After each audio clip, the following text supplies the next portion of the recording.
Hello everyone, सुगो scout channel में आपका हार्दिक स्वागत है। स्टूडेंट हम बात करने वाले हैं 9 मई 2023 को एसएससी एमटीएस के एग्जाम में। एसएससी एमटीएस का जो मल्टीटास्किंग स्टाफ का जो एग्जाम हो रहा है, जो कि एमटीएस और हवलदार का जो एसएससी की तरफ से एग्जाम लिया जा रहा है, तो 9 मई को दूसरी शिफ्ट में क्या कुछ क्वेश्चन पूछे गए थे वो हम डिस्कस करने वाले हैं। तो देखिए, शुरू करते हैं। वो होस्ट फीफा वर्ल्ड कप 2022, यानी कि 2022 में जो फुटबॉल का वर्ल्ड कप हुआ था वो किसने होस्ट किया था? वो किया था आपका कतर ने। ठीक है, कतर। अब कतर एक देश है, उसकी राजधानी क्या भी आपको पता होना चाहिए। कतर की राजधानी है दोहा।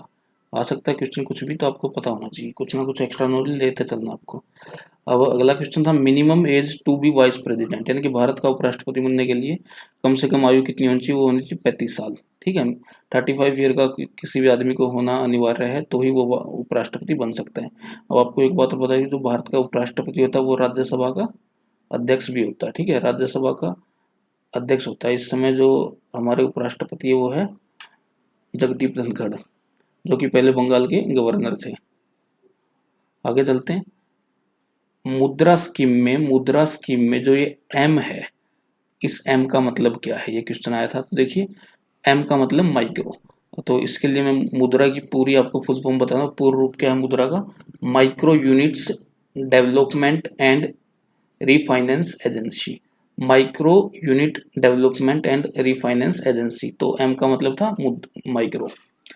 अब टोटल फंडामेंटल ड्यूटीज, यानी कि हमारे कुल मौलिक कर्तव्य कितने हैं, ये हमें बताना था। तो यह टोटल 11 हैं। अलग अलग अमेंडमेंट होने के बाद टोटल अभी जो है हमारे ड्यूटीज वो है 11। ठीक है, आपको ध्यान होना चाहिए।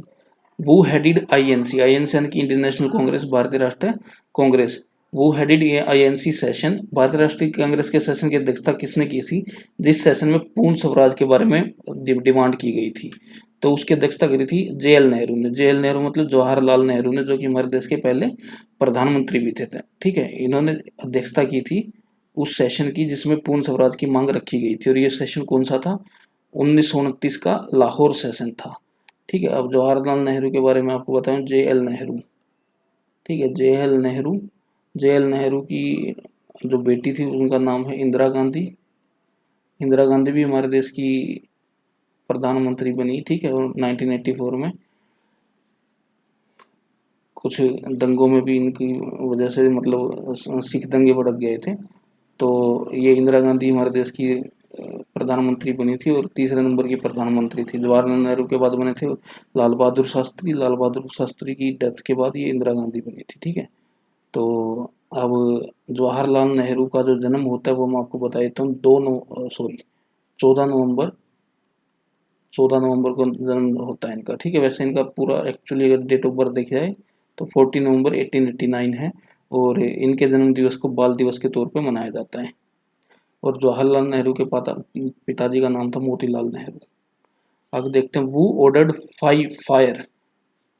फायर इन जलियांवाला बाग, यानी कि जलियांवाला बाग में जब एक सभा चल रही थी तो गोली चलाने के आदेश किसने दिए थे? ये दिए थे जनरल डायर ने। ठीक है, तो 13 अप्रैल 1919 के दिन ये घटना घटी थी अमृतसर में जलियांवाला बाग के अंदर, जो कि बैसाखी का दिन था। बहुत सारे लोग इकट्ठे हो रखे थे, सभा चल रही थी, शांतिपूर्ण सभा चल रही थी। और एक अंग्रेजी जो जनरल था, जनरल डायर, उन्होंने निहत्थों पर गोलियां बरसाने के आदेश दे दिए और वहां इतने लोग मारे गए जिसकी आज तक भी जलियांवाला बाग में गोलियों के निशान हैं। अब आगे देखते हैं। Jhijhiya jhijhiya dance is of. Jhijhiya dance किस राज्य का है? तो बिहार का है। अगला क्वेश्चन देखते हैं। कैपिटल ऑफ पांड्या डेंसिटी, यानी कि पांड्य वंश की जो राजधानी थी वो कौन सी थी? वो थी मदुरई। तमिलनाडु के अंदर है मदुरई, आपको पता होना चाहिए। अब आगे देखते हैं। बिरजू महाराज गोट पद्म विभूषण इन, यानी कि बिरजू महाराज जो एक शास्त्रीय डांसर है, तो उनको पद्म विभूषण कब मिला था? तो 1986 में, 1986 में उनको मिला था, 1986 में। Which god not worship in Puri yatra, Puri की ये जो यात्रा होती है उसमें किस भगवान की पूजा नहीं की जाती है? तो देखिए, भगवान शिव की पूजा उसमें नहीं की जाती है। ठीक है, क्योंकि पुरी की यात्रा में किस किस की पूजा की जाती है वो आपको पता है। जगन्नाथ भगवान की, सुभद्रा की और बलभद्र की। ठीक है, तो उड़ीसा के अंदर ये है, पूरी यात्रा होती है उड़ीसा के अंदर। और उड़ीसा के अंदर, उड़ीसा की कैपिटल आपको बताता हूँ भुवनेश्वर है। और पूरी यात्रा जो होती है, रथ यात्रा, बहुत ज़्यादा फेमस है। अब कोणार्क का सूर्य मंदिर कहाँ है? ये तो ये भी उड़ीसा में, ये कोणार्क उड़ीसा के अंदर है, ठीक है। तो वर्ल्ड फेमस यात्रा है ये, जो रथ यात्रा होती है। आगे चलते हैं। Author of origin of species नामक पुस्तक के लेखक कौन है? वो है चार्ल्स डार्विन, ठीक है। थ्योरी ऑफ इवोल्यूशन से रिलेटेड है चार्ल्स डार्विन और की origin of species. Which type of image can not be formed on screen? कैसी इमेज होती है जो किसी भी लेंस या मिरर के द्वारा बनती है, जिसको हम स्क्रीन पर नहीं ले सकते? वो होती है वर्चुअल इमेज। अब एक दूसरी इमेज होती है जिसे बोलते हैं रियल इमेज। तो रियल इमेज जो होती है, प्राकृतिक इमेज या वास्तविक इमेज जो होती है, उसको हम स्क्रीन पे ले सकते हैं। मान लीजिए एक लेंस है, ठीक है, यहाँ एक इमेज रखी है, तो ऐसे जो इमेज डायरेक्ट कटने से बनती है, इसे बोलते हैं रियल इमेज। तो ये स्क्रीन है, स्क्रीन पर हम रियल इमेज को ले सकते हैं। रियल इमेज हमेशा उल्टी बनती है, ये भी आपको पता होना चाहिए। अब आगे चलते हैं। एलिजिबिलिटी फॉर पीएम युवा 2.0 स्कीम, यानी कि पीएम युवा 2.0 जो योजना है, उसके लिए मिनिमम आयु कितनी होनी चाहिए? उसके लिए 30 साल की आयु है, ठीक है। 30 साल आप के हैं तो आप इस योजना के लिए एलिजिबल हैं। Which hill is not in Western Ghat? Western Ghat में कौन सी पहाड़ी नहीं है? तो ऑप्शंस के हिसाब से आपको जाना था, तो ऑप्शन में खासी पहाड़ी था। खासी एक्चुअली नॉर्थ ईस्ट की पहाड़ी है, ठीक है। तो आमतौर पर ये मेघालय वगैरह में, मेघालय नॉर्थ ईस्ट साइड में ये पहाड़ियाँ हैं, तो वेस्टर्न घाट की पहाड़ी नहीं है, तो इसका आंसर यही आना था। अब एक क्वेश्चन स्पोर्ट्स से रिलेटेड था कि India won fill up medals in Tokyo Olympics 2020। 2020 में टोक्यो में जो ओलंपिक्स हुए थे, अब टोक्यो की बात चली है तो आपको बता दो, टोक्यो राजधानी है जापान की, ठीक है। टोक्यो राजधानी है जापान की, जापान की राजधानी है टोक्यो।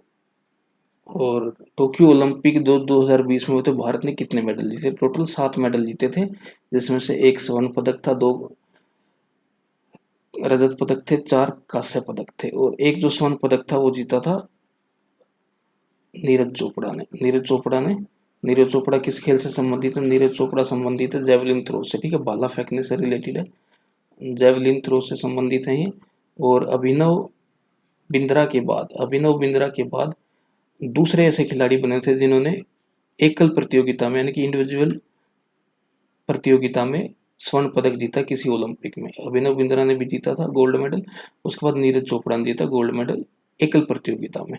बाकी जो जापान से रिलेटेड, मैं आपको 1-2 बात बता देता हूँ जापान से संबंधित। जापान में आपको पता है कि द्वितीय विश्व युद्ध के दौरान बम गिराए गए थे, ठीक है। तो एक तो हिरोशिमा शहर है जापान का, और एक है नागासाकी, ठीक है। तो 2 शहरों पर बम गिराए गए थे। अब आपको बताना है, मैं साल तो मैं बता देता हूँ कि 1945 में गिराए गए थे, द्वितीय विश्व युद्ध जब खत्म हुआ था, ठीक है। तो अब आपको बताना है कि हिरोशिमा पर किस दिन गिराए गए थे और नागासाकी पर किस दिन गिराए गए थे, और हिरोशिमा पर गिराए गए बम का क्या नाम था, नागासाकी पर गिराए गए बम का क्या नाम था। तो ये कुछ एसएससी एमटीएस के क्वेश्चन थे जो कि दूसरी शिफ्ट में 9 मई को पूछे गए थे। तो यही उम्मीद करता हूँ कि आपको वीडियो अच्छी लगी तो वीडियो को लाइक करें, चैनल को सब्सक्राइब करें, और कमेंट सेक्शन में मेरे को जरूर बताइएगा कि नागासाकी और हिरोशिमा पर कौन से बम गिराए गए थे। धन्यवाद।